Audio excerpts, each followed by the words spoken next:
Assalamualaikum warahmatullahi wabarakatuh. Perkenalkan, nama saya Jihan Kalisa Gusmanisi dengan NIM 2107015020006 dari kelas E. Saya merupakan mahasiswa Fakultas Psikologi Universitas Negeri Makassar angkatan 2021.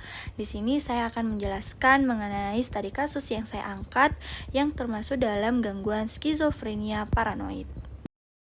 Jadi kasus yang saya angkat itu kegawat daruratan psikiatri skizofrenia paranoid pada laki-laki dewasa usia 30 tahun. Pasien berinisial P, berusia 30 tahun, lulusan SMP, beragama Islam, suku Lampung, beralamat di Lampung Timur, status pernikahan sudah menikah, telah dilakukan auto alomnah Mesa pada tanggal 4 dan 5 November 2020, pukul 9.30 waktu Indonesia Barat. Pasien berpenampilan sesuai dengan usianya, cara berpakaian kurang rapi, dan perawatan diri kurang. Pasien diantar oleh keluarganya ke rumah sakit jiwa karena menyerang tetangga dengan pisau dan selalu mencurigai lingkungan serta keluarganya. Hal ini telah dirasakan sejak tahun 2016 setelah berpisah dengan istrinya dan anak perempuannya, lalu kembali ke Lampung dan tinggal bersama kedua orang tuanya. Pasien awalnya banyak menyendiri, terkadang tertawa dan berbicara sendiri serta jarang tidur. Pasien juga sering mondar-mandir sambil membawa senjata tajam. Pasien kemudian dibawa oleh ibunya berobat ke Rumah Sakit Jiwa Lampung dan dirawat inap kurang lebih 2 minggu. Tetapi setelah itu pasien tidak pernah kontrol kembali. Perilaku pasien semakin parah sejak ibu kandung pasien meninggal dunia. Pasien menjadi mudah tersinggung, sering memecahkan barang dan perawatan diri asal-asalan. Pada Februari 2009, pasien menusuk kakak kandung laki-lakinya dengan pisau dapur setelah pasien dimarahi dan takut untuk dipukul oleh kakak laki-lakinya. Pasien yakin bahwa tindakan yang dilakukan tidak salah dan pasien tidak menyesal melakukannya. Riwayat prenatal dan perinatal dan riwayat masa kanak-kanak awal baik, tidak ditemukan adanya kelainan serta sama dengan anak lain pada umumnya. Pada masa kanak pertengahan juga baik. Pada masa kanak akhir dan remaja, pasien mempunyai banyak teman. Pasien menempuh pendidikan SD selama 6 tahun, SMP selama 3 tahun, kemudian melanjutkan STM jurusan teknik mesin, namun tidak sampai lulus. Menikah pada usia 26 tahun dan dikaruniai 1 orang anak perempuan. Dari status mental, kesadaran pasien kompos mentis, sikap pasien selama wawancara waspada. Selama wawancara, pasien dalam keadaan tegang, bisa menjawab pertanyaan dengan baik, kontak dengan pemeriksa pasien selalu menatap mata pemeriksa dan memperhatikan setiap gerak-gerik yang dilakukan pemeriksa. Gerakan involunter tidak ada, sesekali pasien melihat apakah yang ditulis oleh dokter. Pasien berbicara spontan, lancar, intonasi sedang, volume meningkat, kualitas cukup, artikulasi jelas, kuantitas cukup. Mood pasien disforia dengan afek terbatas dan keserasian cukup serasi. Ditemukan adanya halusinasi auditorik, produktivitas pikiran sedang dengan kontinuitas koheren dan tidak didapatkan hendaya berbahasa. Pada isi pikir ditemukan adanya waham, curiga, waham kejar. Pada penilaian fungsi kognitif, daya konsentrasi, distraktibilitas, orientasi waktu, tempat dan orang baik, daya ingat jangka panjang buruk, daya ingat jangka menengah kurang, jangka pendek dan jangka segera baik, dan pada pikiran abstrak kurang.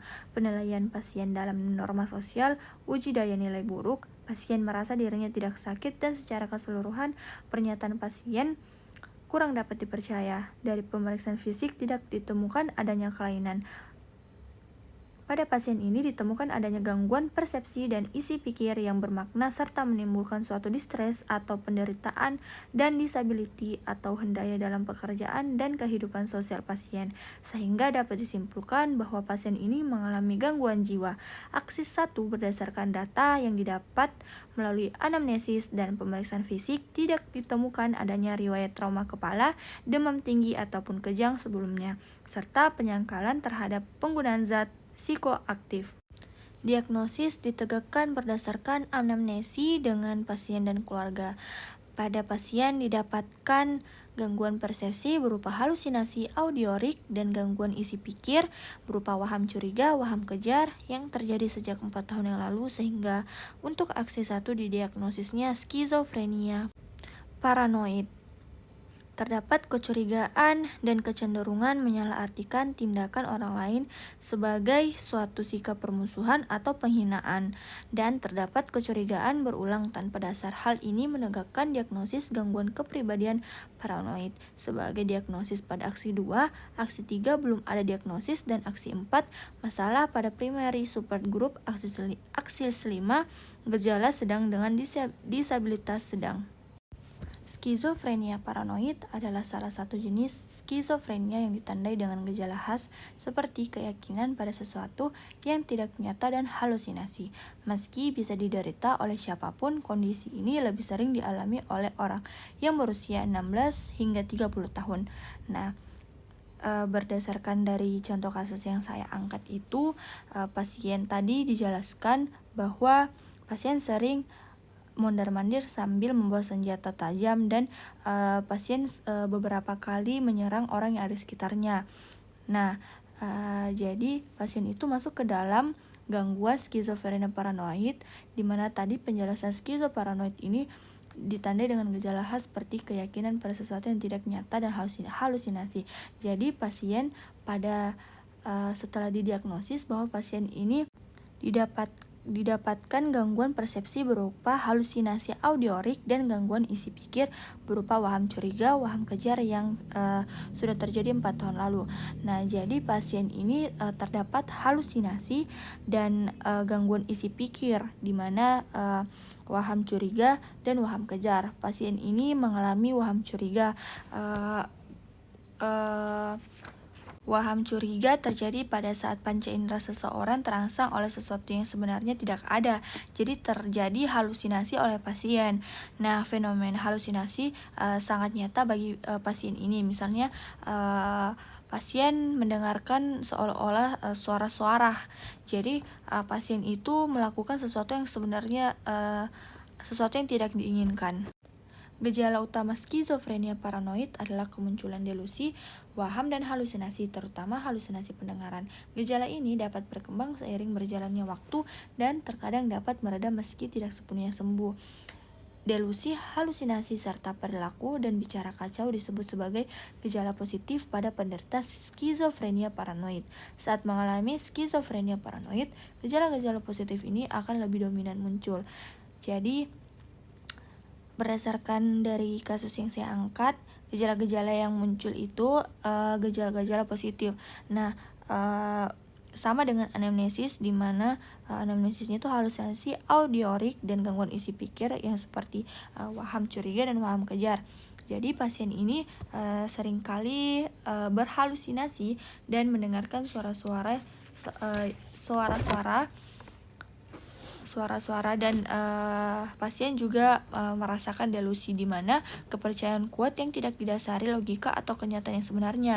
Jadi pasien itu saat mengalami gejala delusi bisa seperti pasien kayak merasa diawasi, seperti yang tadi saya jelaskan bahwa pada Februari 2009, pasien menusuk kakak kandung laki-lakinya dengan pisau dapur setelah pasien dimarahi dan takut untuk dipukul oleh kakak laki-lakinya.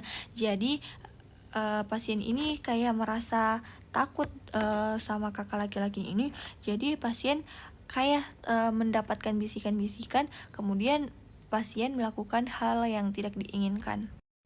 Diagnosis pada pasien ditegakkan secara spesifik, yaitu skizofrenia paranoid. Pasien seringkali mengalami episode pertama pada usia yang lebih tua dibandingkan skizofrenia hebefrenik dan katatonik. Pada skizofrenia paranoid, waham dan halusinasi menonjol. Gambaran klinis didominasi oleh waham-waham di mana individu merasa dikejar-kejar secara relatif stabil, seringkali bersifat paranoid, biasanya disertai oleh halusinasi, terutama halusinasi pendengaran dan gangguan-gangguan persepsi lainnya, gangguan afektif, dorongan kehendak, dan pembicaraan, serta gejala-gejala katatonik tidak menonjol.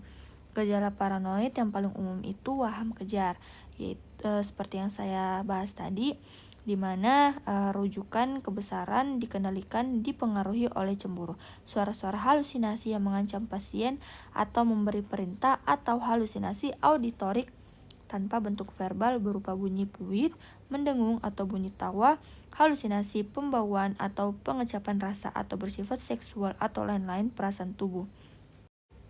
Diagnosis pasien dengan skizofrenia paranoid pada kasus ini ditegakkan berdasarkan anamnesis, baik secara aloanamnesis maupun autoanamnesis dan pemeriksaan status psikiatri. Diagnosa skizofrenia harus ada sedikitnya satu gejala utama atau paling sedikitnya 2 gejala tambahan, di mana gejala tersebut harus berlangsung minimal 1 bulan.